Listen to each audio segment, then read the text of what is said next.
Good evening and welcome to Thursday night's the Radical Race Series Round 7 live from Mount Panorama in Australia. I am James Parfitt and I'm joined in the booth once again by Ewan O'Leary. We are here in New South Wales in Australia, opened in 1938. Current track length 6.213 kilometres, 3.861 miles, 23 turns here.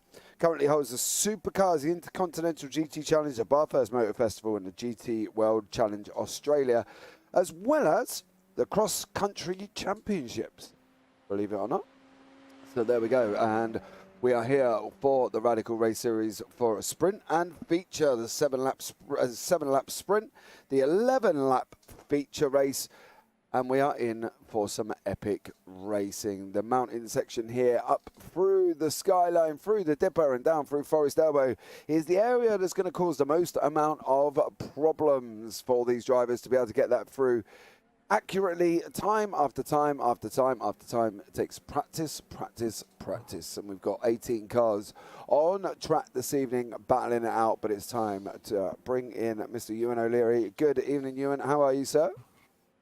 Good evening, doing well once again. Looking forward to more Radical Race Series here this evening because it is fantastic. Very much enjoying it. Back to the sprint and feature format that, of course, we saw make a return at Barcelona last week, and it was really quite chaotic during the reverse grid race. Anyway, the feature race saw its fair share of drama. Championship leader Simon Edwards definitely took a hit in terms of the points. John McCutcheon now only 19 points behind him, so if it's chaotic and difficult in the reverse grid around a circuit like that, a proper big Grand Prix circuit, then goodness only knows what it's going to be like here. Yeah, there are the championship standings on your screen right now. Simon Edwards is leading the way on 282 points, with John McCutcheon in second on 263. Dan Webster in third for 246. Luke Maxwell on 210 in fourth. Paul Clark in fifth on 180. Mike Bousson in sixth for 173. Paul LeMay on 160. He's up 3 from last week. Stunning job by Paul LeMay. James Child in 8th on 152, tied with David Rolleston. Darrell Taylor on 148 as well, goes up 2 spaces above Martina Ward and Robert Woodward. Damien G up 3, Phil Glover up 3, but Seth Brown up 5 on 109 points. Jamie Bird in down 3 on 108, Colin Wynn on 104, David Ward on 89, and then beyond that we have got Graham Brown on 87, he's up 4 currently as well. George Gonzaga down 2 on 81, tied with David Beasley. Paul Crabb up 2 on 78, Andrew Derrick down 4 on 77, Graham Brown down 3 on 66, Sergio La Cruz on 37, Phil Jocelyn on 32, Austin Gretorix on 28, and no Ben Underdown currently as of yet. 19 points, Ewan, between the two. We're still waiting for the drop weeks to be put onto the website. Now, they are officially on the UI of iRacing. Now, that brings a complete different perspective and a different picture to the championship overall. You know, it's really just waiting for them to be added, isn't it? Because according to the UI, there's only 5 points between John McCutcheon on 161 and Simon Edwards on 166. Yeah, I can totally believe that because of the way the drop weeks work. What I keep promising to do this every week, but I need to make my own spread. Well, I've still got the spreadsheet from last season, so I just use that to just work out quite who is where, because it is difficult to know quite at this stage. You know, we've got possibly 3 or 4 championship contenders at the moment. I think we can still count Dan Webster and Luke Maxwell as involved in this, albeit at a distance for the moment. So if we count in drop weeks for them, then where does that leave them? Hard to know, especially for Maxwell, who missed a round, and that's going to be one of his drop weeks, of course. But with the 3 drop rounds this season, we've spoken about it many times, it's likely to be the 3 endurance races, but of course we don't know that until the final race is complete, which is an endurance. I do slightly fear that that means that almost whatever the drivers do, their scores won't matter at the launch life. I hope that's not the case, and I don't think it will be, but it could be. So we'll see what happens when we get there. But it's still definitely very close between Simon Edwards and John McCutcheon. I'm just hoping that McCutcheon can make it here tonight, because he's not on the starting grid right now. Yeah, he's got a about 5 minutes. We see Seth Brown there just taking a little diversion off track, coming out the chase at turn 22 on that run down. So we'll have to see. Hopefully he will be able to tidy that one up as well. Don't forget, guys, there was Paul Clark just heading into the pits for us. Current sponsor of this evening's race there from iLoungeRacing.co.uk, so please go and check them out as well. All links down into the description below, and also HPE Automotive as well. Thank you so much for them. Two guys are sponsoring this evening's race. As I say, all links are down in the description. Don't forget the giveaway is still heading off over on Instagram, guys, as well. When JPB gets to 300 followers on Instagram, we will give away £50 worth of iRacing dollars. So get yourself involved as well. You've got to like, follow, and share the post to be in with a chance of winning the £50 worth of dollars. And we will just stick your names into a spinny wheel, press the button, and the winner will be announced live on a broadcast when we hit that milestone. So overall, it's been quite a busy week here on JPB, and it's still going to get busier. We've got the Americans from Radical Sim Racing going off tonight at 1:45 a.m. That will be with Rob Sluder and Dean Biggles. They will be bringing you all the action. And tomorrow night, we have abundance of racing. We've got AMS and Pros from Radical Sim Racing. They are doing the 30 minutes of Parfitt as well. Then we've got the SRL GT4 finale at Catalunya.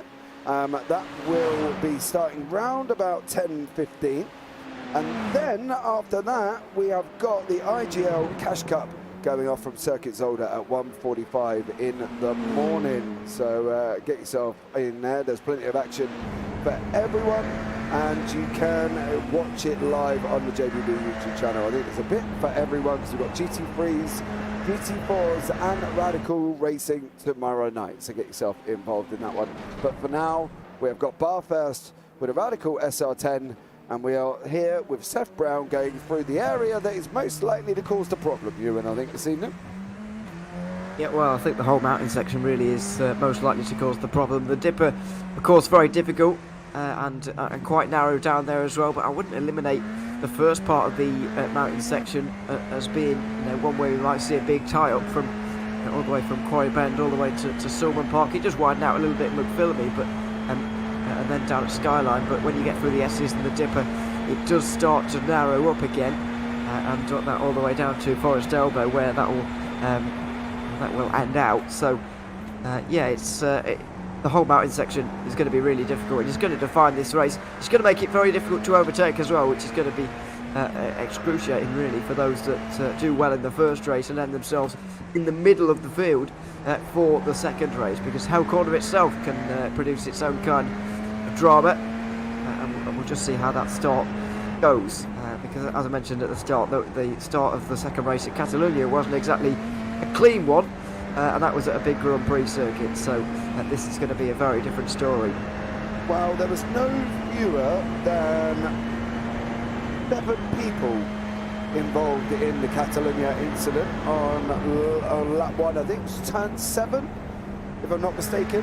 Simon Edwards, David Beasley, David Ward, Phil Glover, James Child, Graham Brown and Paul LeMay. And if I remember correctly, it started with Graham Brown going off track, checking up, Paul LeMay behind him and Simon Edwards coming up behind that. Good evening, Craig Jones, welcome in, Phil across the pond and Colin Wynn. Hope you're getting on the road to recovery, Colin, because we've missed you and we haven't seen you for a while. Hopefully see you back on track shortly here as well. That would be awesome. We've gone from Catalunya, we're going to Barfirst, and then next week we're in the Red Bull Ring. It could be more diverse on tracks, really, over this period, could it? No, and then Alton Park after that, I would argue, is quite diverse as well from both of those. Really, there's a small British circuit with a lot of corners, although no chicanes on that one. I'm presuming the international layout does mean they'll be going to the hairpin right out the east side of the circuit, and they won't be using that cut-through hairpin. But I don't know exactly. And then we've got the 2008 version of Silverstone as well, which is a bit of an older track now. That was 15 years ago, believe it or not. Yes, that's going to be a real different one, and then another small British circuit for Brands Hatch. So a real diverse calendar, and I have to say I've been a fan of these round so far. There's been some good circuits chosen. I mean, the Rudskogan race maybe was a bit of a letdown. That's the only one I can really think of that was, a little bit of a disappointment, because I really enjoyed the circuit, actually. I really liked the look of it, and it looked like fun to drive as well, but it just didn't produce the race that we really wanted on that particular occasion. But for the most part, the tracks have been excellent and really diverse as well. Yeah, definitely. I'm just looking at the Autumn Park layout. It is the full international circuit. There's just no Britons, no Knickerbrook. So they do run all the way down to Shell Oils, round the hairpin, and then back up through 6 all the way down to Knickerbrook. So it is that long run from turn 5, full flat, all the way down to turn 7, and then up Clay Hill and then off to Druids before they go round to Lodge. So they've got no chicanes to deal with. Even coming around Cascades, they keep going round off to Island Bend. So it is the full layout. There is just literally no chicanes involved in it. So we are on to qualifying now, guys, as well, so stay tuned. The qualifying times will come up at the bottom. Hopefully next week, since Colin Wynn was close tonight, but back can't just take it yet, so that's a shame. Hopefully we'll see Colin Wynn back on track very, very shortly, because it's been aptly missed here this evening as we jump on board with Simon Edwards for this 10-minute qualifying at this very tricky Bathurst circuit. And if you could sit here, Ewan, and say, right, he's going to win, who would you pick? Yeah, I think I would pick Simon Edwards, the man you're seeing on screen right now, purely because, because of the practice times, but when you're making a prediction, you are looking for someone that you trust to do a good job, and I certainly do trust Simon Edwards to do a good job at any circuit in this car, in this series, and so I will place my faith in him. Although he isn't going to be without challenges here today, so Luke Maxwell put in a good time in practice there. Paul Crabb was right up there inside the top 3 as well, so another couple of good options, and getting a good qualifying lap here is going to be important as well, but I will place my trust in Simon Edwards if I had to. Okay, can there be a challenge for Edwards? Is that what we're saying, that Edwards is just looking too strong at the moment, and we think he can't be caught and almost sort of beaten? It's a tough one, isn't it? Because he is so fast, you just can't see past him. Yeah, he is very quick, and it's difficult to see past him sometimes, but I do think he is going to get challenged here today. As I mentioned, Luke Maxwell and Paul Crabb put in good times there in that practice session. I know we can't always read too much into practice times, but I do think that they did a very good job. So maybe he will be challenged, but I think a lot of it is going to come down to this qualifying session. Anybody on the first 2 rows has got a chance, really. If you've got the pace for the front 2 rows and then you're on there, then you'll be laughing as Simon Edwards hits the wall into Hell Corner. That's his first lap as well. That was his first green lap. So he will have one more out lap, and then he will only have 1 lap to get a time in. That's good. Could give us a completely new dynamic at the front of the table on the starting grid, so that's going to be an interesting one. We've got Paul Clark whizzing around there for iLounge Racing, currently doing purple in Sector 2. Okay, so that wasn't the greatest start for your pick, Ewan, I've got to be honest. Goes and bins it in turn 1, so yeah, he's only going to have 1 out lap and 1 lap probably to get done here, I think. He probably has the right to be a little bit annoyed about me for saying anything, really, because I may have contributed, to be honest. But yes, not a great start at all. And we speak all the time in these sessions about building your lap time up and working the tyres into it, and then your third and final lap is the one where you really want to be on fire. And unfortunately, Simon Edwards is not going to be able to do that. He's just going to have 1 lap time, really, to do this, so he may well be down because of that. But I think this circuit is such a difficult one that working the tyres in, and it's such a long circuit as well, that building the tyres up in the way that we normally talk about, I think is going to be less of a factor than normal, although it is going to be very hard for Simon Edwards to now get pole. I think so as well. He's going to need that second lap really as well. I have stuck a poll up for the winner of the sprint race. I will leave it there for a couple of more minutes to get your votes in. Let us know who you think is going to win the sprint race, and then we'll do another one for the feature. Luke Maxwell, however, is set purples across the board. He's coming down into Murray's corner, looking for the pole on the right hand side before he starts braking. Down through the gears he goes, 3rd gear, gets the car hooked up and across the line. This is going to be pole position, but it depends on by how far. 155.798. Wow! Considering the nearest close time of Dan Webster was a 1:56.4. Unbelievable.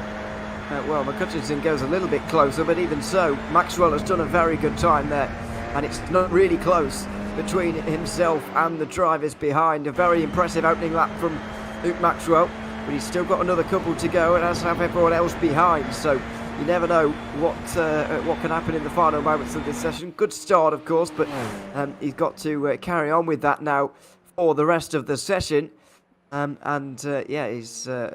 It could hardly have gone better, really, but still a long way to go. And of course, if he messes up too badly on his second lap, then could have damage because of this circuit. So, job's not done just yet. Answer to your question. Oh, okay, you've answered it yourself. You see him. Yes, John McCutcheon is sitting currently in second place. Paul Crabb has got some purples across the board currently at the moment, but not as many as Mr. Luke Maxwell. Maxwell has got 3 out of the 4, with Crabb taking the one in the middle. They are near enough at the same point on the circuit. Cracking time that is, says Gary. I'm guessing that's Gary Truby. Welcome, thank you so much for joining us. Paul Crabb going yellow in sector 5. Maxwell going green, so Maxwell's going even quicker. We should be able to catch the end of Maxwell's lap and the end of Crabb's lap. As we can see, Paul Crabb going to be looking at coming across the line now to set his first time here this evening. How far up is he going to go? He's going to go into second.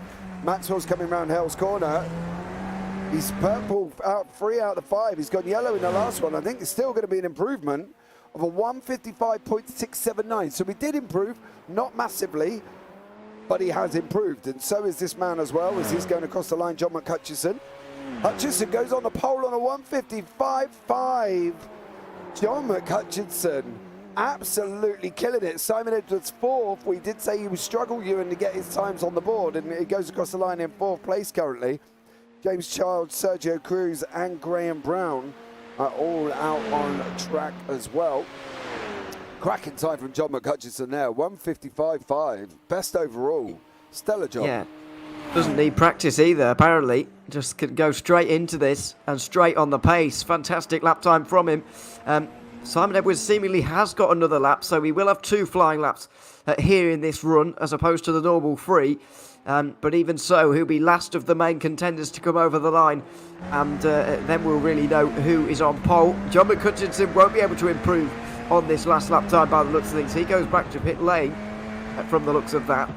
And so that will be it for him. It's just a case of whether Luke Maxwell can improve by a couple of tenths of a second to get ahead of McCutcheon and start on pole for this race. But as I mentioned earlier on, you've got to first of all have the pace, but also start on the front 2 rows. And I think that the top 4, perhaps the top 3 rows at the minute, could very much have a shout at winning this race here, the sprint race, based on the qualifying order, because they're all very strong drivers and they've all positioned themselves quite well.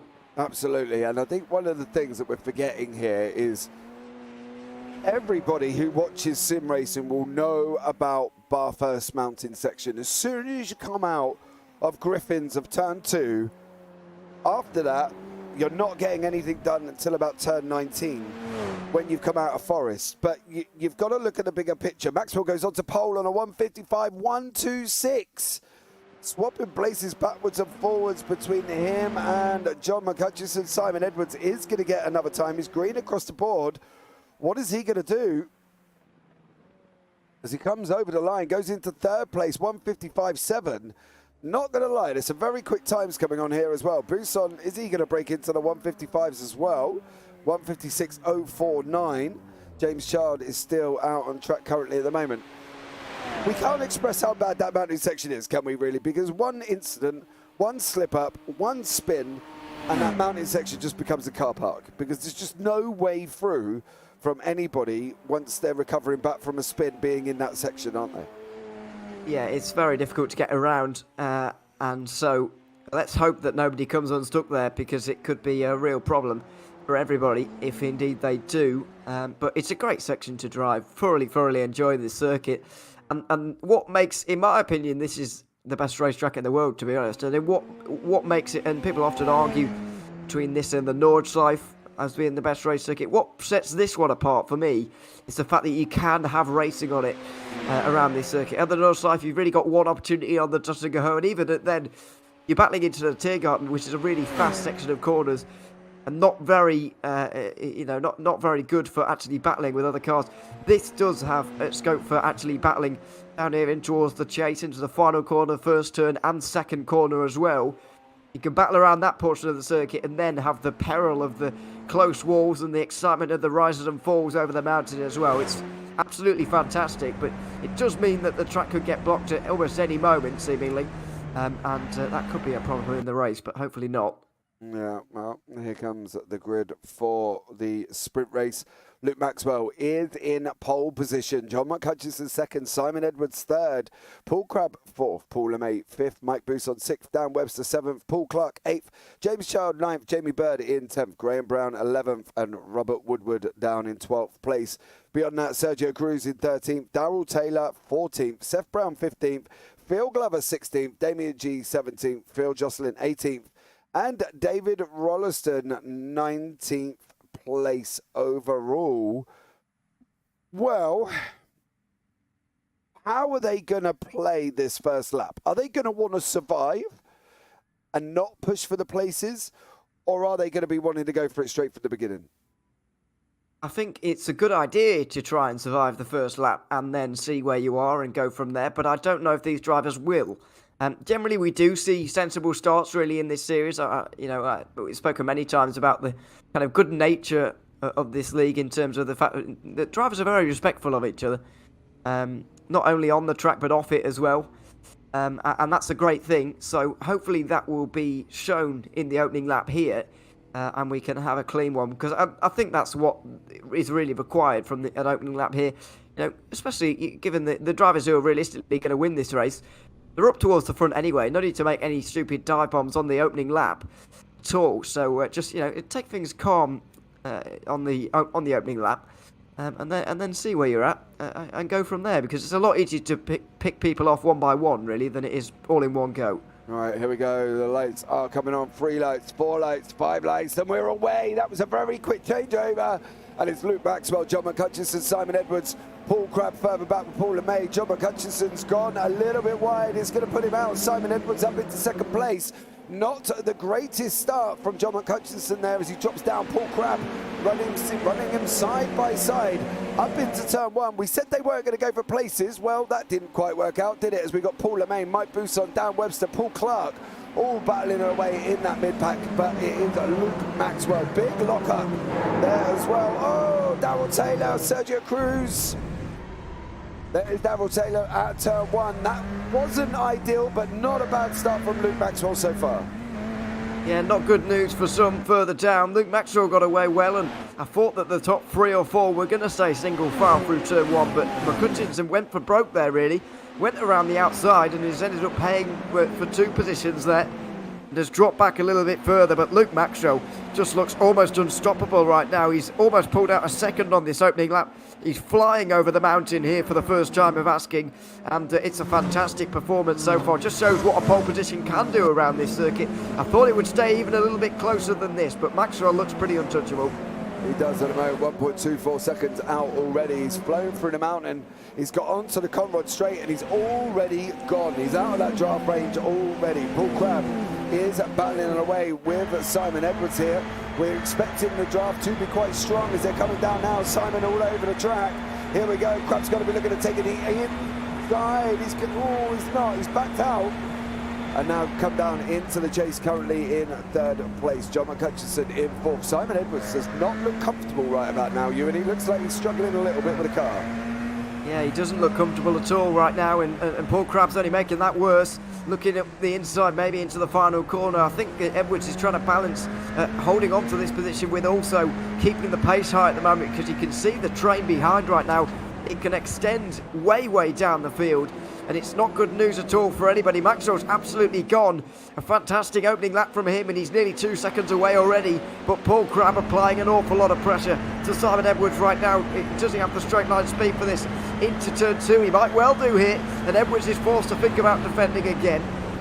Crabb's trying to look around. I thought he was going to look around the outside line. I know they're losing time, but Paul is putting Simon Edwards under all sorts of pressure. Edwards not looking too comfortable here as well. He's not looking happy at the moment. We have to see whether or not he can settle that down and start moving up here on lap 2 of 7 remaining. He's opened a little bit more comfortable gap of 4 tenths. No, it's not a massive gap, but a gap is a gap when you've got the likes of the Paul Crab tucked up right behind you. But it's going to be coming down into this mountain section we go. We're on the brakes, down through the gears, trying to get it under control. 3rd gear, 2nd drop down, off onto the gas we go. 3rd again, coming round now, down into Forest Elbow. We'll be slight lifting off, getting it onto the brakes, getting it down into 2nd gear, and then onto the accelerator we go. But this is his opportunity, Ewan here. He's only 2 tenths back at the moment. Yeah, and he's going to have a big slipstream as well down Comrade Straight to maybe make use of it. Simon Edwards looks pretty good over the top of the mountain though. He does pull quite a few car lengths, but Paul Crab can really gain back at the stop-starting stuff and on the straights as well. He's looking very quick up the inside and towards the chase, although I don't think he really wants to go through there. It's a very high-speed corner and it's a dangerous one as well. Didn't want to go for that, and now you can see that they all catch up. So it's down the bottom end of the circuit where Edwards is not as strong. Over the top of the mountain he's absolutely fine. Oh, because he defends, he goes one way and pulls back in front of the other, and Paul Crab might well not be very pleased about that. No, there was definitely a manoeuvre there within that manoeuvre that didn't go down too well. We're going to have a look back very, very quickly because they are battling away again, but this is what happened here as well. You can see Crab in the yellow from Team Radline. He goes to the right-hand side of Simon Edwards, and Edwards... Well, cheeky one. Yeah, definitely is on that one. We will leave that at the hands of the stewards. But now it's Simon Edwards under pressure again from the looming Scotsman of John McHutchinson up through this mountain section. We've got Luke Maxwell, he is still on track. He's about 2.9 seconds ahead at the moment. We've got a 1.3 gap to Paul LeMay. Paul Crab has got to be kicking himself, Ewan, after that one. Yeah, I think so, and I think he has a little bit of a right to be disappointed as well, because it looked like Simon Edwards was going to go on the defensive into the final turn there, and then he faded back to the racing line as well in the same braking zone. So although I do think Crab was braking a little bit late anyway for the corner, even so, you're not really allowed to do that. No. Yeah, Edwards may fall into a little bit of trouble with it, but maybe not also. It was fairly minor as well, so let's see what happens as a result of that. But he was under a little bit of pressure there from John McHutchinson, not really anymore, as we see a second gap opening between them. Edwards just so strong over the top of the mountain, not so strong down the straight, as maybe a similar situation for LeMay here. Yeah, Bousson on the left-hand side, Paul LeMay on the right for Two Brothers Racing. This is going to be Mike Bousson going through here as well. One of the things at the same time, Dan Webster just took both of them. Oh, what a cheeky move. Crab's coming in again. He's coming in hotter than a poker on a fire at the moment. It's Paul Crab back through the order on 7, but I want to have a look. Dan Webster's pass on both of them coming out of the chase. What a stellar manoeuvre from him. Yeah, absolutely fantastic. The two of them were just braking so late into this to try and gain the position of one another. There was a bit of contact as well that helped. Bousson was very late on the brakes. LeMay might be a little bit disappointed because of the contact and because of how he was slowed up.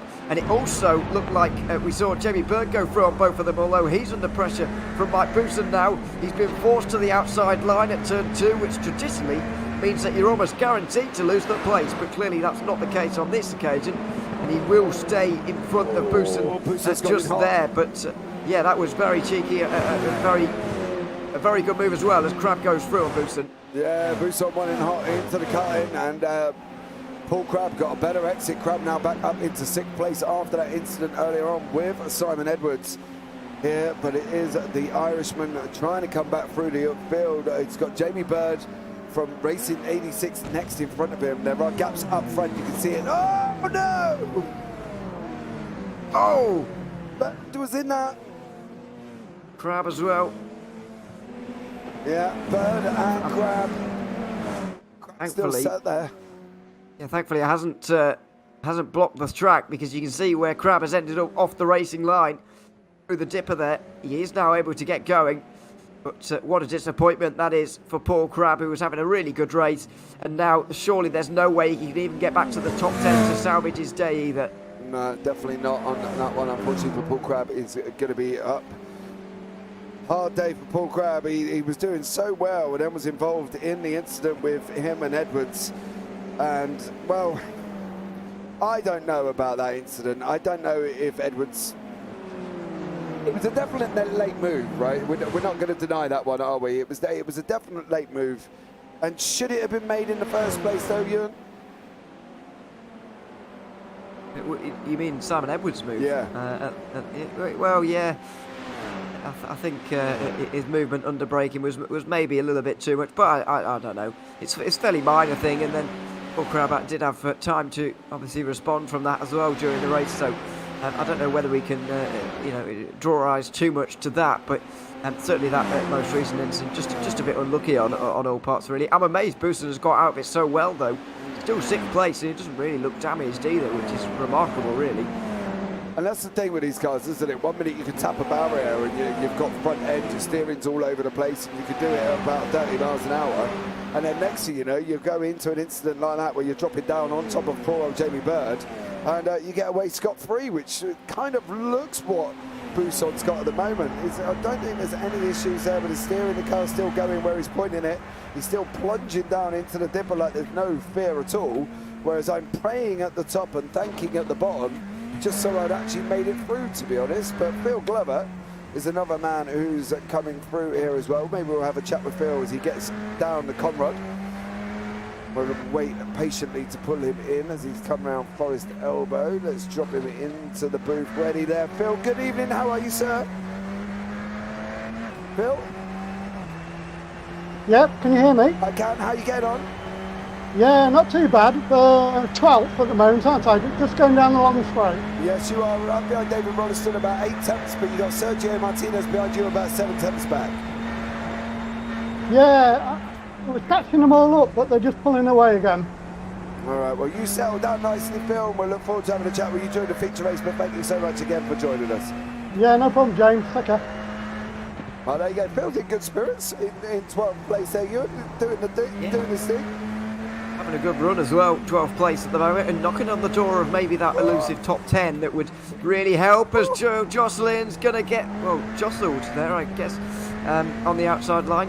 That was pretty aggressive between the two. Just about given enough room there by Seth Brown, but literally by the inch given enough room. I think any less and he would have been off. Yeah, definitely. I think that could have stemmed the end of Phil Jocelyn's race there.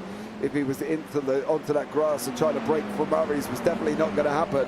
As we know, we can't really break here as well, but Phil's got the run. Coming out of what looks like turn 1, Seth Brown's tucked up right behind him again. Here we go to battle for 14th and 15th. Oh, Seth! Oh, well, that's put the end of that battle. There we go. Probably. This is a very cambered corner, turn 2, and if you end up on the outside line there, you've really had it. So, yeah, unfortunately, that's what happened to Seth Brown, and you see a 2-second gap opened up by that one mistake almost immediately there, unfortunately. And the battles have died down as well as a result of all the incidents over the last few laps. You know, only one lap to go after this one, so we'll have a restack a little bit later, but there's a few battles going on other than this one, which I would argue is really, really important, especially for David Rolleston, who will want to get into the top 10, and Jamie Bird, who will just want to hang on, because then they can benefit from the reverse grid. And around this circuit, you really, really have a chance of winning the race. Yeah, you definitely do. I want to have a look at Jamie Bird's steering. It is cocked. Oh, no. That was after coming through earlier on with that incident, isn't it? That's badly damaged, that is. And Woodward and Rolleston should be able to get through here as a result. Oh, Woodward was having a look up the inside of the chase now, but Jamie Bird is going to be clinging on by his fingernails if he does manage this.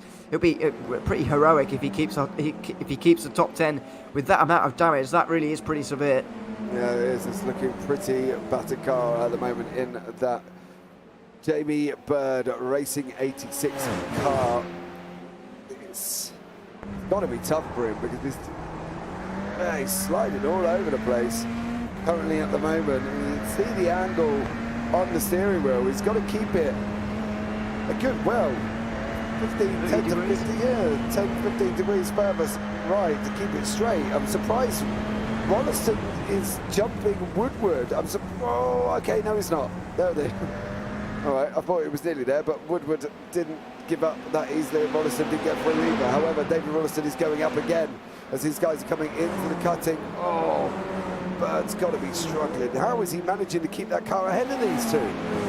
Oh, it's unbelievable, really, and the battle has not... You can just see how much it is affecting him, because Woodward and Rolliston just had a full-on battle there, and they didn't lose any time at all, pretty much, to Jamie Bird, who's just trying to get through right now, but he just cannot afford to lose these 2 places, because then he won't get the benefit of the reverse grid. Top 10 reversed, of course, and Woodward and Rolliston really need to stay as close as they possibly can. Down the dipper now towards Forest Elbow, get a good exit there, and just make his life difficult into the chase. Yeah, well, this is Bousson's trying to make Paul LeMay's life difficult down into the chase as well.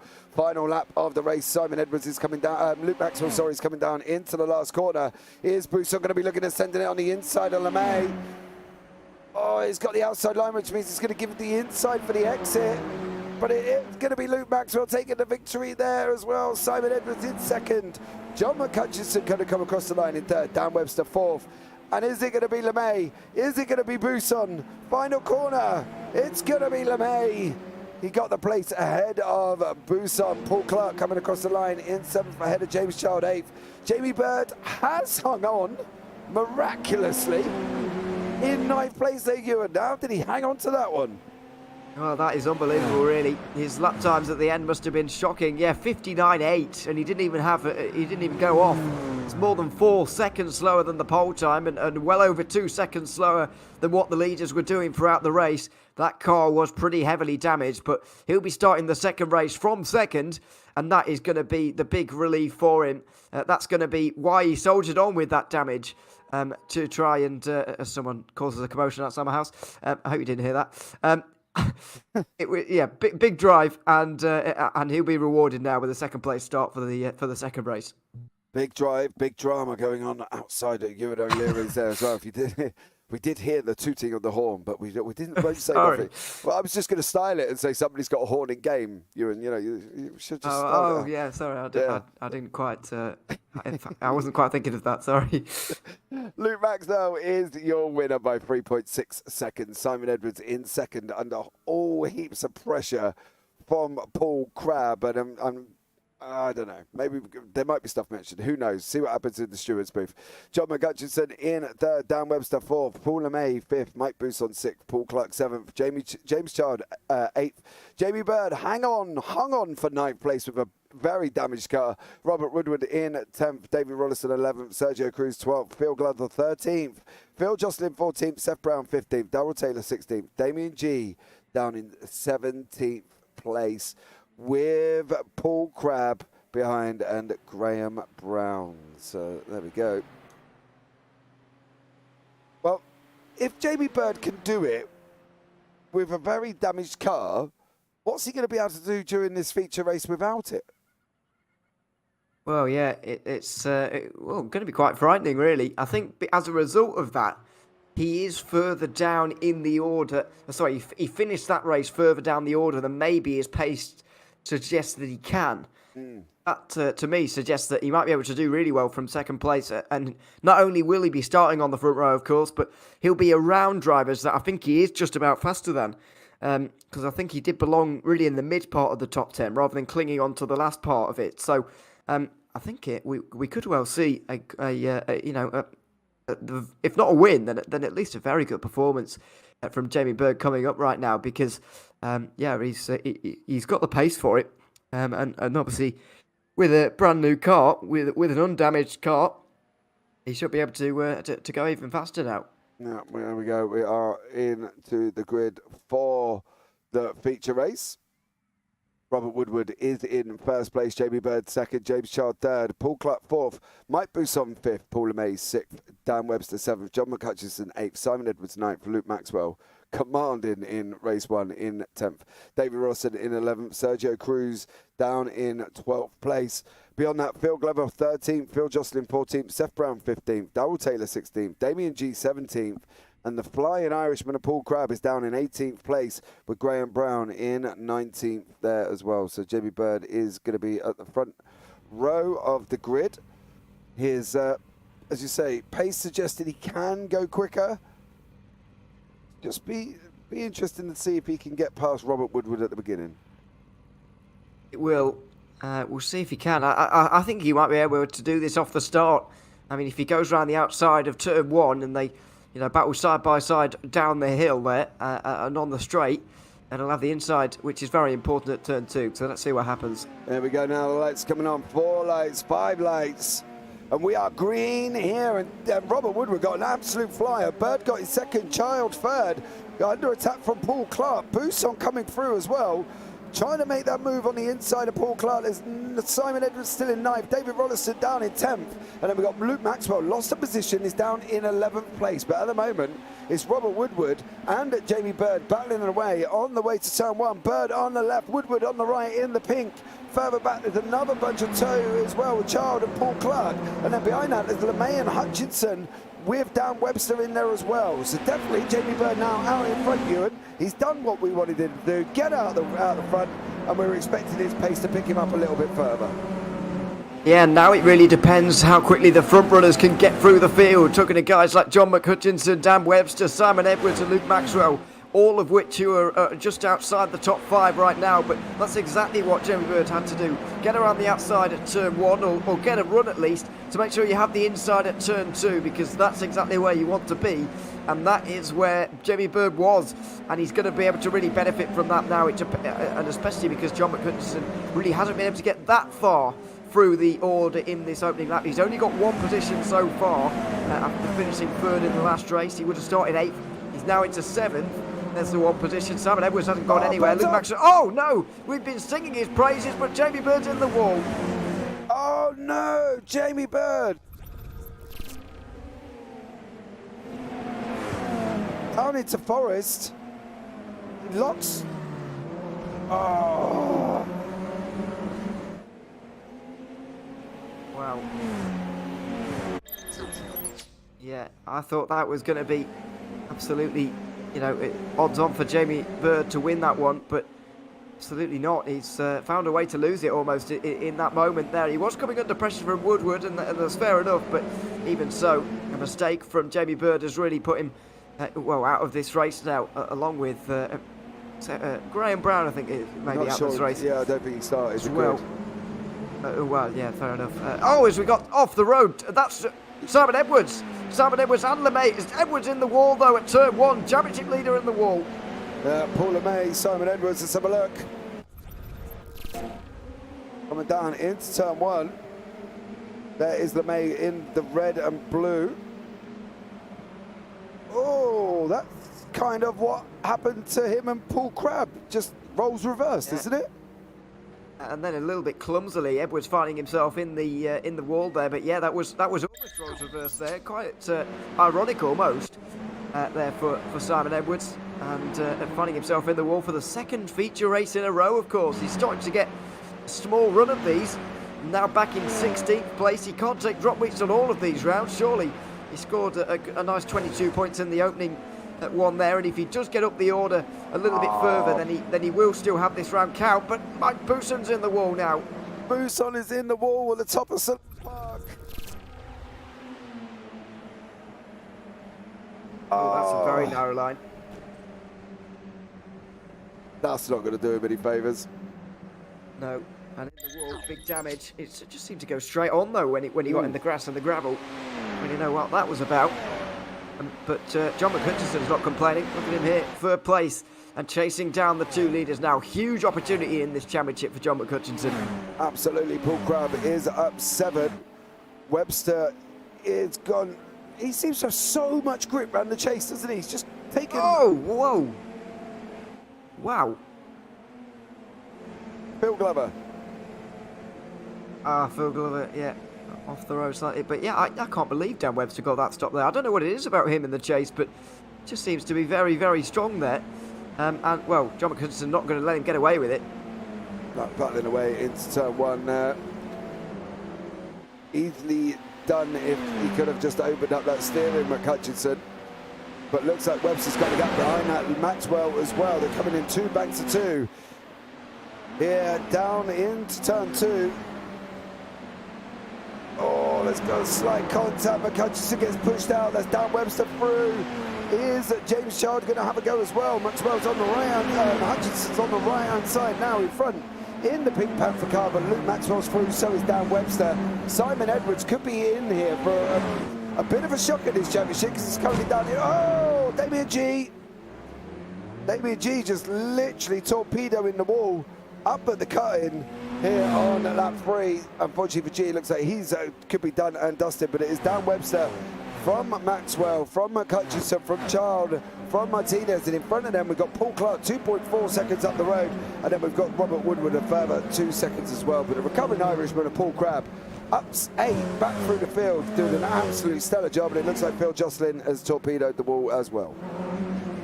Yeah, oh God, that's even heavier into the wall for Phil Jocelyn. So I'm afraid a lot of issues on this lap for a number of drivers, 5 already having visited the pit lane in this race, but we're about to get a very interesting one now between Webster, Maxwell and McHutchison in particular. How far up the order can they get? Will Woodward take a victory possibly at the moment? Let's see as they go side by side through the chase again. Dan Webster really strong on the brakes down here, but not from the inside line. Luke Maxwell round the outside. That was inch perfect from him. We're seeing such great racing from these guys at the chase. It's absolutely wonderful to watch, and McHutchison doesn't want to be left out. He's not going to go for it into the final corner, but Luke Maxwell with a fantastic overtake there, showing that can not only take positions by getting pole and just racing away with it, but also he can battle in the pack with the rest of them as well. Yeah, Sergio Martinez, James Child is having a battle here as well, but it is all about this Maxwell, Webster, McHutchison battle all the while they are battling. The front two of Paul Clark and Robert Woodward are away here in this feature race by about 2.8. They've only got 7 laps to hang on for. Is it possible we see a Woodward win? I think it is. Yeah, I think it is possible. Firstly, the 3 who we're speaking about there as being the front runners battling over 3rd place. Here they are. Well, firstly they're battling it with each other, and then also they've got to get through on Paul Clark as well, which won't be easy, and that might cost them a little bit of time as well. It's not a long race, of course, only 11 laps around here. It's not very long, so I think Woodward's got a pretty good chance of winning this race, possibly the best chance he'll have all season. Yeah, absolutely. You can see the speed differences there. McHutchison 182, Cruz 188, Rolliston 182, and 170s for the guy is in the front as well. Don't forget that does take into consideration the draft here this evening, and I think it's going to be an interesting one now. What Maxwell's going to do is come down to 1.5 over Clark, so Paul Clark is getting reeled in. If he's not careful with the 3 behind him, he could be in deep trouble here for the man from iLounge Racing here this evening. But it is Maxwell, Webster, McHutchison. He needs these guys back at each other's throats again to get that gap back out again. Does need that a little bit, but I think they have organised themselves a little bit better now, and arguably you could say they've organised themselves into pace order as well. To be fair, I think Webster and McHutchison are very close on pace actually, but Maxwell being at the front of this group I think is helpful for everybody. He's the fastest around the whole circuit, very good over the mountain as well, and he'll be able to drag them along, but that kind of order has been disrupted as McHutchison goes through on Webster after making a mistake at that final corner. It's all kicking off here as well. Yeah, there was action further back with Martinez, got a big smoke lock-up coming out of the final turn. But at the moment, it is John McHutchison, Luke Maxwell, Dan Webster battling away. Paul Clark's getting relief now. He's got to be honest, he's out at about 1.9. So it has come out half a second from when these guys have started fighting again. So let's see how this can work and hopefully see what happens. How much win would the Woodward win if the Wood could win? Says Biggles in YouTube chat.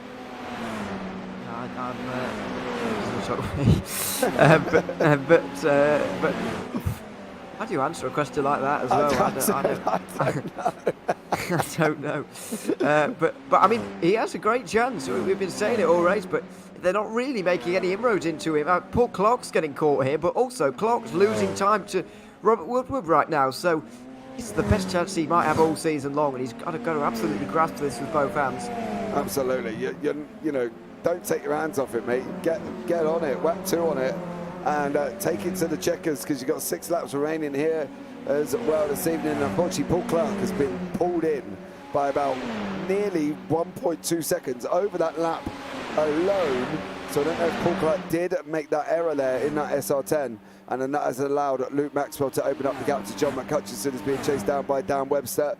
Beforehand, Paul Crabb has made it a move back through as well. He's going for it on David Roniston. Crabb is through as they come down into the chase, so that's great there as well. Sergio Martinez, James Child, are they going to make it? No. Neither is Simon Edwards. That's the weirdest thing. He hasn't cleared these two yet, and I thought that would have been done a good few laps ago. Well, he's only just caught up to them, to be fair. He had to battle through a few others first, but most of them end up in the pit lane now. He's up the inside, the final corner, bit of an awkward one.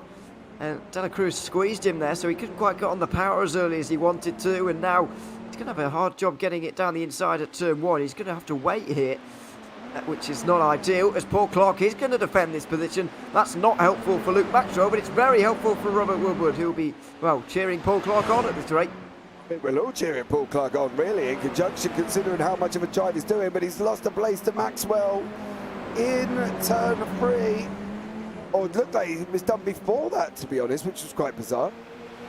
Yeah, it was into the cutting. Just when you're going side by side into there, or when you're alongside on the inside, you traditionally expect the driver on the outside to back out of it, and especially with this amount of distance to go, with the situation Paul Clark's in, I'm not entirely surprised to see that. Now it remains to be seen what happens here with McHutchinson and Webster. I think Luke Maxwell will be able to get himself away from these two, and they might end up battling over the podium between themselves. Yeah, I think this is John McHutchinson now, and this isn't any disrespect. Oh, to Paul Clark, he's driving an absolute stellar race. But I can guarantee Maxwell's going to want to get this done sooner rather than later. And unfortunately for Maxwell, he has got Dan Webster literally tucked up right behind him. He's going to pull him in all the way down this straight. I don't think it's possible. They're not going to get Clark at the end of this. And if they don't get him by the end of turn 1, they're going for another lap. And that's the thing, until they hit the Conrad straight, is Webster going to try and pull? Oh, he is quick on the brakes there, Ewan. He looked like he was very late as well. Yeah, he always is very late on the brakes, but when you're on your own, you can kind of throw it into that corner there and sort of feed your way through. But when there's someone in front of you and you're fast on the way in, it's not particularly ideal. They're trying to be fast on the way out. If you're fast on the way in, or trying to be, then it's not going to work. You're going to go straight into the back of the car in front. So Webster just had to slam on the brakes a little bit more than he usually would there. And Clark should be able to defend from this point, but just depends how much straight line speed he's got, really. Know that John McHutchinson's very quick in a straight line. He's got not very much a wing on that car at all. He will be able to challenge Webster. Will he into turn 2? Not quite. Webster and Clark seem pretty similar on straight line speed by the looks of it. Yeah. You've got to give Clark credit. He's driving an absolute stellar job in third place. But these guys behind him, you know, Mr. Clark here, thou shalt not pass. He will defend the line. He's not going to give it up to you easily. But you've got to get past him, Mr. Webster, and that's going to be a lot trickier than you think through this mountain section before these guys go off again into the dipper. And how much difficult is this going to be? Webster's car does look seated. Yeah, it looks seated, doesn't it? Yeah. It's very difficult to do anything when the walls are so close. It's so narrow, the racing line's so narrow on this section.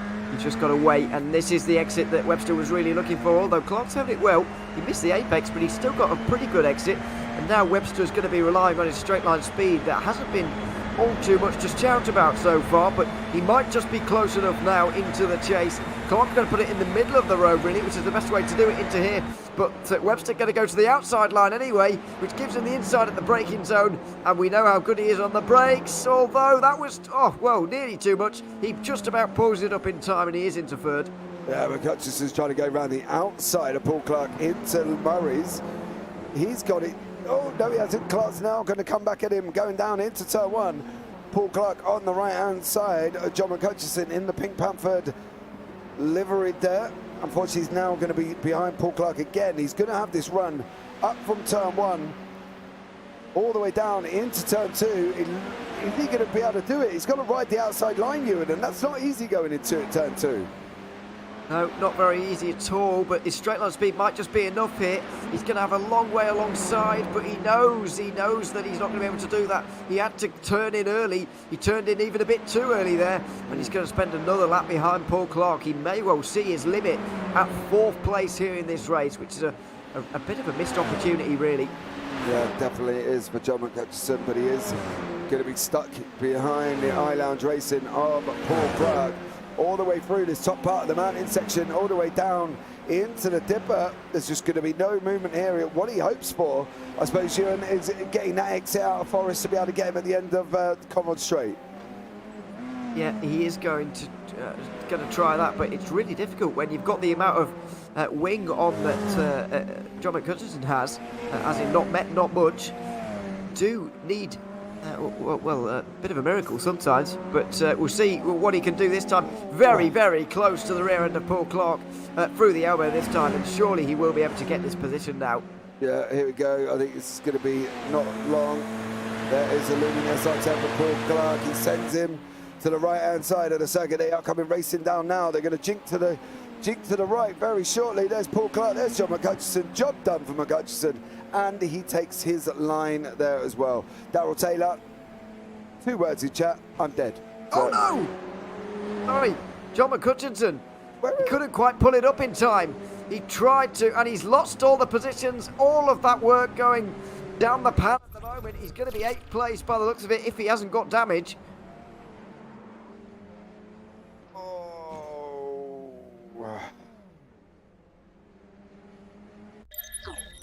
How bad of an opportunity was that miss for McHutchison?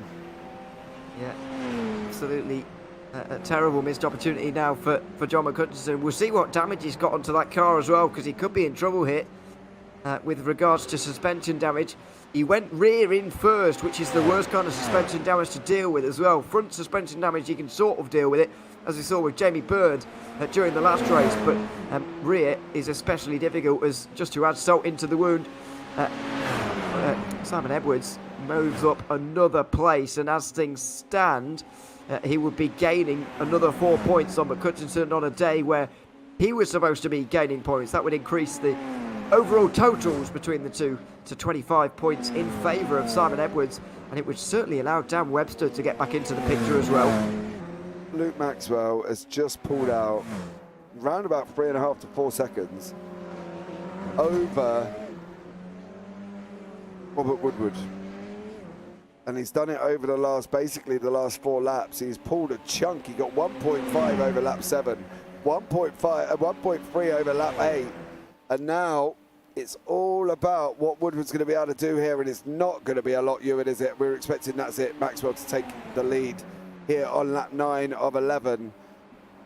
Okay, Woodward was doing a stellar job, but you can't lose 1.5, 1.3 seconds a lap to the likes of Luke Maxwell behind you. I think you less looking at Woodward really, and more taking your hat off to Luke Maxwell here, because it's been a fantastic drive from him. He's all kicking off, by the way, behind. I don't know what's going on, but Edwards has found himself in 4th for some reasons, bizarre as they are. Yeah, Paul Crabb and Paul Clark must have come together, because everyone's gained 2 places. Oh no! Oh my word! That's one of the worst crashes we've seen all season.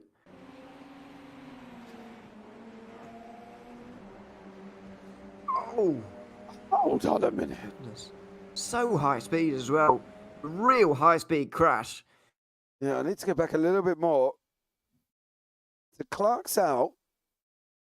I think Clark comes into... Oh, Crabb comes into Clark, and I can't understand quite why. Well, that would explain why the cars are where they are. Oh, yeah, down on pit lane. Mm.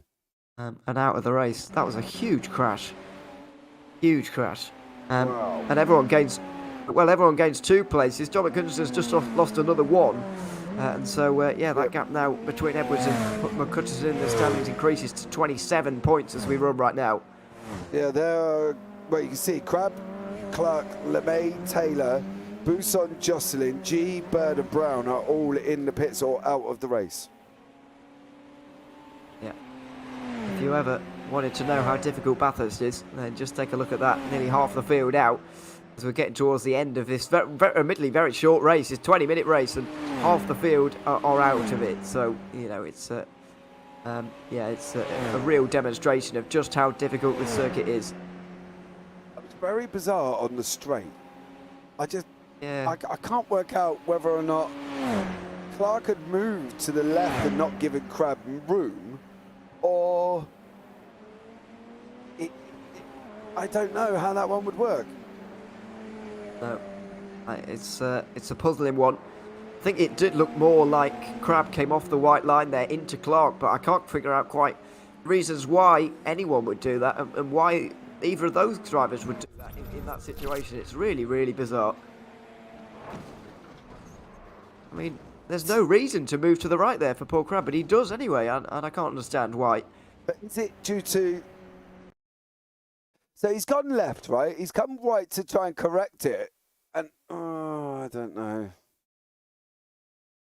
It's a difficult one, isn't it, I think? That's going to be one that will rumble on for a while. So, but Luke Maxwell is out in front now. He's going up through the mountain section. Robert Woodward there as well is behind him. There's a back marker there. I think that was Crab. So Robert Woodward about 1 second back at the moment. Phil Glover's had a bit of a stellar one. He's up 5 at the moment due to all the carnage that has taken place, and he's now sitting in 8th place. Ooh, Robert Woodward brushing the wall. It's a shame, isn't it, for him, Ewan, though, to be fair, because you definitely did think he was going to be there or thereabouts. Yeah, both of those drivers were going to be up there. And there's been a real shame for a lot of these drivers, to be honest, in the race so far. There's Clark getting out the way after a repair. Back out there again in 12th, but a real shame for a lot of these drivers in this race, really, because it's been such a good one for many, but unfortunately some crashes in there as well. As we've got time for one more, as De La Cruz goes straight on into Forest Elbow. Wow. But it is Luke Maxwell coming round the final corner here at Murray's, does take the victory over Robert Woodward, who's done an absolute stellar job in 2nd place. Comes across the line there, Dan Webster 3rd, Simon Edwards with a, I can only explain that as a gifted 4th, would we not say? I guess we can call it a gifted 4th, because, well, you've got to be there, to be fair to him. You've got to be there, and despite the mistake he made in towards turn 1, went off the road. James Child. Just James Child goes around and will lose places here, you'd imagine. It might reverse over the line here. He's going to spin himself around. But yeah, Edwards had to be there. He had to pick up the pieces, and he did. Yeah. Nice effort. He tried. So, there we go. John McCutcheon finishing as well. Down in 9th place. Seth Brown. Final one coming down the Conrad straight. Well, that was just... Well, I don't really know where to start on that feature race, to be honest. There was people of Taylor, Bird, LeMay, Edwards, G, Jocelyn, McCutcheon, Clark, Crab, De La Cruz. Obviously, Bousson somewhere. I missed the Mike Bousson one. Can't quite kind of see where he was involved in. This could be where Bousson was involved in that. So he's coming across. Oh, that was earlier on, wasn't it? He went over the. Oh yeah. We're forgetting interns. We've seen so many. We've just forgotten, who's been in the wall, where, and what happened, and all of that. It's been such a chaotic race, by far the most chaotic of this season, you would say, and involving some of the biggest crashes as well, which is, of course, not what we want to see. But we got some good racing in there as well, and fair play to Robert Woodward as well, by the way, for getting a great result there, as you can see. Yeah, there are the results on the screen. Luke Maxwell in 1st, Robert Woodward in 2nd, Dan Webster 3rd, Simon Edwards, well, I suppose we could say a great recovery, I guess, in 4th, but was aided by incidents in front of him as well. David Rolleston 5th, Sergio Cruz 6th, James Child 7th, Phil Glover up into 8th there, John McCutcheon 9th, Seth Brown 10th, Paul Crab in 11th, 1 lap down, Paul Clark in 12th, a lap down, and then we've got the non-finishers really. Paul LeMay 13th, was 8 laps down, Darrell Taylor 8 laps down, Phil Jocelyn 9, David G 9, Mike Bousson 9, Jamie Bird down 11, and then Graham Brown, which I don't actually believe started the race. So there we go. That was some interesting racing in a feature that kind of gave us everything, really. Yeah, it certainly did. There was a lot of drama within it.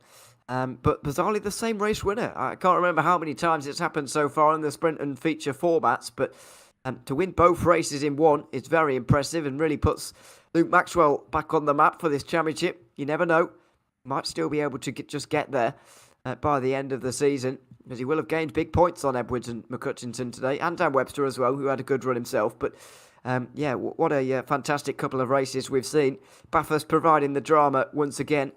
A little bit different, to be fair, to the one we had last season, where we were experimenting with a longer race, actually, I remember last season, this time, at this circuit. But a different format this time, but same great racing. This is why it's one of the best circuits in the world. Just fantastic racing you get around here. Great drama as well. Is that aided by the fact, though, the walls are so close, and we have seen quite a lot of incidents. But we do have Dan Webster waiting in the booth with us this evening. Good evening, Dan. How are you, sir? I'm sweaty. How are you? I'm very well, thank you very much. I've just watched a great race.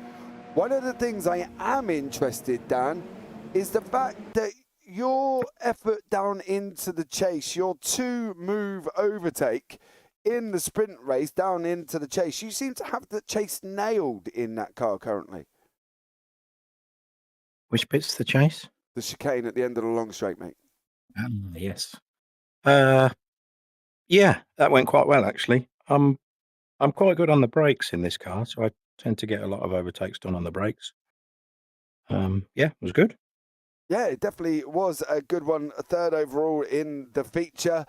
You know, Bathurst is a tough circuit, and we saw that in the last race. We had no fewer than about 6 non-finishers. Fewer a lap down. Was there a plan from yourself going into this weekend? Into this race, sorry. To be honest, when I saw the pace of the guys at the front and my qualifying position, I thought I'd be happy to finish at the bottom half of the top 10 if I can, to get me a good result, to get me a good start position for the second race. So I finished higher than I expected, which put me in quite a dangerous position for the second race. So just did the best I could. It probably turned out better than I expected. Well, to be fair, you know, it definitely did. Third overall in the feature was absolutely amazing, of course. Onwards and up to it's a different type of circuit altogether next week at the Red Bull Ring. Love it or hate it, Dan? What do we reckon? What's the opinion? Yeah, it's a good track. I like it. It's good. So we're going to see more from you next week? Yeah, hopefully. Hopefully I'll be a bit quicker next week. Awesome stuff, Dan. Well, it's a pleasure, as always, having you in the booth. Anyone you want to give a shout-out to before you leave the booth this evening? Definitely all the other guys this week. I know there were a few incidents towards the end of the feature race behind me. I had some angry people, but all of the guys that I was racing around were superb. We were really close, really fair. It was brilliant, really, really good, really well driven by everyone. Awesome stuff, Dan. Well, thank you so much for joining me in the booth, and look forward to seeing you next week at the Red Bull Ring. Yeah, hope so. Take care, buddy. Cheers. Bye-bye. Bye. Next up, coming in to the booth, we are going to have a chat with Mr. Robert Woodward. Absolute flying start in the feature race there. Was so unlucky not to hang on to the victory, but then when you lose 2.5 seconds in 2 laps, you've got a tough ask when you've got the speed demon that is Luke Maxwell behind you, but he's here in the booth now. Robert, good evening. How are you, sir? Yeah, I'm good. Good feature race. You know, you got your top 10 that you needed to get in your sprint to get the pole. You were doing so well. Was there a moment that you thought, I can do this? Well, for the first 5 laps, I was mostly thinking, what strange universe am I in? This makes no sense. Why am I in the first? But you almost did it. You almost had it, didn't you? That victory was, what was it, 3 laps? I think it was 4 laps away from being in your grasp, you know. But you lost time on lap 7 and 8. Was there an issue you had that we didn't see? Because you lost about 2.5 seconds. Probably me overdriving and just eventually the tyres don't want to take it anymore, and I just can't maintain those 57 zeros anymore. Okay, so was there a moment that you sat in the car thinking, okay, like, A, what universe am I in? B, how am I going to get this to the end? And C, I've got this tricky dipper section coming up to every single lap for 11 laps. You know, it's a tough circuit Parfitt, isn't it?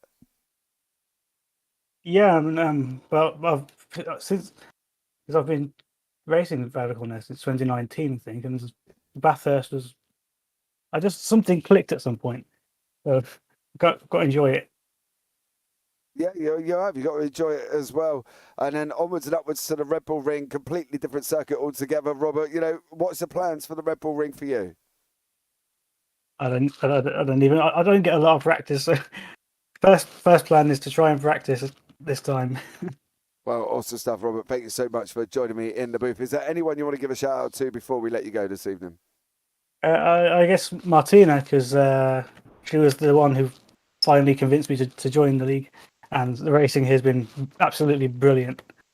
It definitely has. But Robert, it's been a pleasure chatting to you. Well done on your second place in the feature race. I look forward to seeing you at the Red Bull Ring next week. Yeah, thank you. See you there. Bye-bye. Right, well, it's only fair now to bring in Mr. Luke Maxwell into the booth to have a chat with him.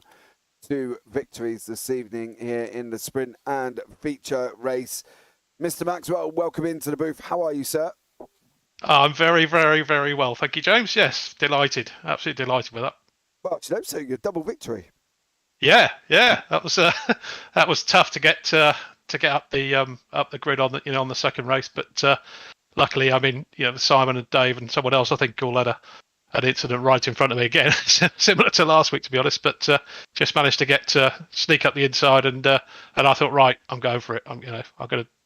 Not the red mist, but I was definitely zoned in to trying to get as quick as I could to try and close the gaps and not hang around behind people, because I think it's a kind of track, if you get stuck there, it's hard to get past. There's only a few overtaking opportunities, isn't there? So good. I'm pleased with that. Delighted. Well, you got the run down into the chase and then the run down into turn 2. You haven't got really many other options after that, have you? No, if you don't clear them at that yeah. point, you're stuck for 3/4 of the lap round at the mountain section. You know, the fact that you managed to pull out, I think it was like 4.2 or 4.3 seconds Woodward's gap was, and you took 2.5 out of him in 2 laps as well, on laps 7 and 8, I believe. When did you start believing that you could win this feature? Because it wasn't looking rosy right at the beginning.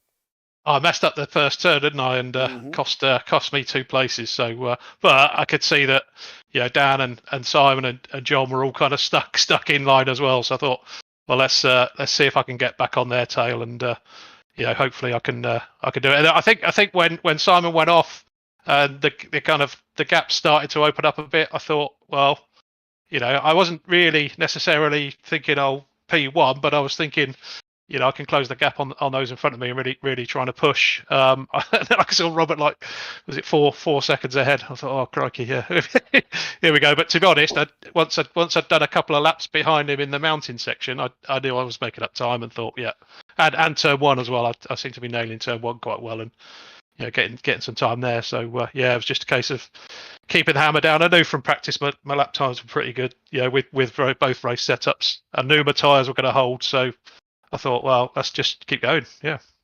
Yeah, Robert did say he was towards the end. His tyres were going off. He was overdriving the car. Yeah, he did wonder at one point what universe he was actually in, being in first place as well. Bless him. I think the mixture of nerves, panicking, driving, looking at his relative coming down, it was just all a little bit too much. Yeah, I think that's it. I think once I got a really good exit behind him coming down there, and thought, yeah, that's got to be. And he didn't defend too hard, to be fair, so didn't come back at me. So I was like, yeah, okay. But then I think, was it Paul had an incident on the last lap, and yeah, Paul Crab. That yellow flag is horrible, because you can't see up round the corner. And how many times I've had a yellow flag there before in a GT3 race, and you come around the corner, the car's sideways, and So I was really trying to go slowly up the hill there until I saw where Paul was, and managed to get past him, clean enough. So yeah, it was good. It was good. Really, I love the track. I love Bathurst, and it's a good race. It's a good track to really push on, and push your limits. So yeah, happy. Definitely does that. Luke, thank you so much for joining us. Is there anyone you want to give a shout out to before you leave the booth this evening? I'm going to give a shout out to Simon. He's had two unlucky weeks really with incidents. So I'm sure he'll be back strong. Where are we next week? Is it Red Bull? Red Bull. Okay, all right. Yeah, that's all right. I think I'm happy with that. Yeah, let's go again. Awesome stuff, Luke. Well, you take care, buddy, and look forward to maybe having a chat with you at the Red Bull ring. Cheers, guys. See you then. Mate. Take care. Right, we've got Simon Edwards in the waiting room for us. Simon, good evening, sir. Are you there? Can you hear me? I can hear you, yeah. Okay, tell us about your racing this evening. Second week in a row in the feature race. There's been an incident, but you battled your way back through. I somewhat think it was a gratuitous fourth place because there was incidents in front of you, Simon. But what was your opinion on the incident with LeMay that we've just seen on screen currently at the moment? I've just talked to Paul through the forum. I was being cheeky, staying on the outside there, and he just drifts just the tiniest bit over, and we just touch, and it's just unfortunate that he spun so quickly, really. So it was me being cheeky, trying to put him offline, and that was it really. And then I was last. Yeah. Was that, though, a carbon copy of what happened with Paul Crabb in final corner in the sprint race? Roles reversed, obviously. Well, I don't know, to be honest with you, because I didn't look at it. I'll have to have a look at it. I felt a double touch to the rear of my car, and then when I got round the corner, it didn't affect me too much stability. I just had to slightly adjust. When I'd gone round the corner, I could see Paul going off. So I don't actually know what happened in the sprint race, but in the sprint race, I'd chosen very badly on tyre pressures, and I had no front grip at all. So I was just having to defend like mad. Yeah, we did say up here in the booth that you did look like you were struggling. Onwards and upwards, though, move on. We got the Red Bull Ring next week. What do we think from yourself at the Red Bull Ring, Simon? I like the Red Bull Ring, actually, because it's one of those crazy tracks. So, flat out into right-angled, crazy corners. So it could be fun. No, it could well be that as well. But Simon, thank you so much for joining us. Anyone you want to give a shout out to before you leave the booth this evening? Well, I'm going to give a shout out to Paul LeMay. We've tangled twice in 2 races now. But there's nothing malicious either way. So, and I'll have a look at that first one as well for Paul. So I might have to shout out for the other Paul next week. Yeah, if you look at the thing is, if you could just imagine yourself where LeMay was at the time, it does look near enough the same, but just in 2 separate corners. But thank you, Simon, for joining us as well. Been a pleasure as always, and look forward to having a chat with you maybe in the Red Bull Ring. Yeah, see you there. Take care. All right. Oh, hold on. Why is it not allowing me to remove Simon? And there we go. And I just want to bring in our resident booth member who joins us during the race. Unfortunately, didn't get time to join him during the feature race, but Mr. Phil Glover, good evening. How are you? Good evening. Yes, yeah, not too bad really. That wasn't too shabby for me, considering I ended up pretty much near the back, didn't I? I went straight on at the end of the long straight. Yeah, we did see that. What happened there, Phil? I quite often seem to do that on this track. I don't know why. I guess it's a long straight, isn't it? And you kind of when you put your book down and look where you're going, you suddenly realise you haven't got time to brake. That was the case, I think, this time. So and then you kind of just got to wait for everybody to go, haven't you? And you can't accelerate much on the grass, otherwise you're just going to go round and round. So hey ho. Hey ho, onwards and upwards. We're going to the Red Bull Ring next week, Phil. How do we feel about the Red Bull Ring? Do you know, it's not one of my not a great track. That's the one. Is that the one that leads on to the Nordschleife? No, the Red Bull Ring. Yeah, no, I'm not even sure I've got that track. I'll have to have a look at, to be honest. Oh. So clearly not a favourite of mine. Clearly not, Phil, but onwards and upwards there, buddy. Anyone you want to give a shout out to before you leave the booth this evening? Just you guys and the rest of the crowd in the league. A great bunch of people. So, yeah. Awesome stuff. See you next week if I'm there. Yeah, you certainly will do, Phil. Take care, and I look forward to seeing you next week. Yeah, cheers, James. Okay, so Ewan, in general, they all seem quite positive. I don't know if Simon quite saw what I was referring to with the carbon copy of the incident in the sprint race with him and Paul Crabb. Maybe, as I say, he's going to go back and have a look at it and see what he could do about, compare it and see how it goes. But overall, they still seem quite positive with the racing that's been happening. Yeah, and that is often the story we get from these drivers really after the interviews, because they're just all very positive about being here really, and just enjoying their time, which is a great thing really. I mean, it's such a natural thing to do what Simon Edwards did into the final corner during the sprint race that he might not have even noticed that there was really a problem. He might have thought that Crabb outbroke himself like sort of on his own and got things wrong on his own, and it wouldn't have really registered with Edwards, but he might well need to go back and have a look. To be honest, I can't see much coming of that. It's a very small thing, really, and it's not like he just took someone out completely, just rear-ended someone or whatever. It's a very minor thing, so I can't see much coming of it, really. Likewise with the Paul LeMay one that Simon Edwards was on the receiving end of, that was a very small thing as well. That it just happens from time to time. So I can't see much being done about either of those, and I think I'd be surprised if there was, but very minor incidents for the most part. There were quite a few crashes in the second race, but it's to be expected at this circuit. Yeah, absolutely as well. Just heard about Jamie Bird. I love the way he's phrased it in the Discord there as well. Luckily, my PC had diagnosed my bad driving and blacked my screens out on lap 1 of the feature. So I could take myself out. So that's what happened to Jamie Bird, why all of a sudden he stopped at the base of Forest Elbow there as well, Ewan. So that's a tough luck on Jamie Bird, I think, going into that race because he was looking so strong. Yeah, he was looking really strong, and I thought he was going to go on and win that. Although, with the pace of Robert Woodward there, I'm not so sure it would have been quite so simple. And then with the pace of Luke Maxwell as well, he may well have caught them both and passed them both anyway. So it's hard to say.